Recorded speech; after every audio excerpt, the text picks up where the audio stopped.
por qué, qué le pasó a la compresora, qué hizo. Por ejemplo, el señor me dice que hace un año le pusieron la compresora. O sea, para mí no es nada lo que duró. ¿Qué hicieron? ¿Qué le hicieron? Entonces, por ejemplo, yo checo los abanicos, siempre los checo. Aquí vamos a ver los abanicos con este equipo que está acá atrás, para que vean cómo checo yo, porque muchas veces puede ser los abanicos los que están fallando. Entonces, también ver qué es el ruido, de dónde viene el ruido, qué está pasando, para que ustedes entiendan más de que esto, así es. Bueno, comenzamos, VIP Guest. Ahí está, miren. Lo que voy a checar primero, pongo el medidor, debe tener más de 100 libras. Ahí está la presión.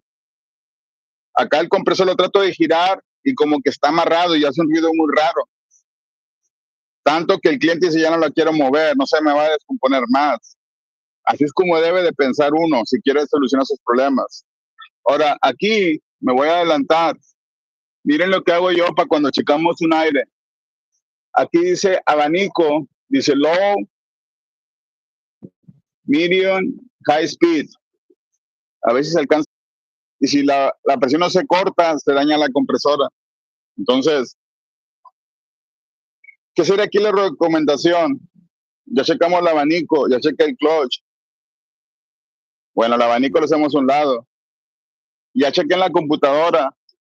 No me da ningún código de nada. O sea, la troca está corriendo bien. Nomás es el ruido que tiene extraño. La voy a prender para que lo escuchen el ruido extraño.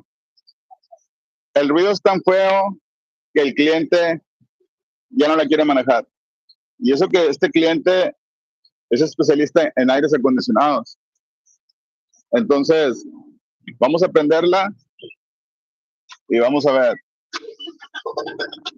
Escuchen el ruido.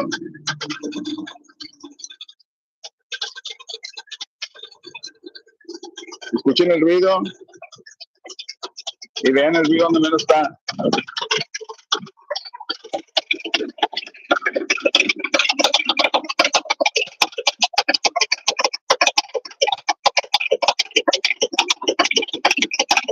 Ven abajo.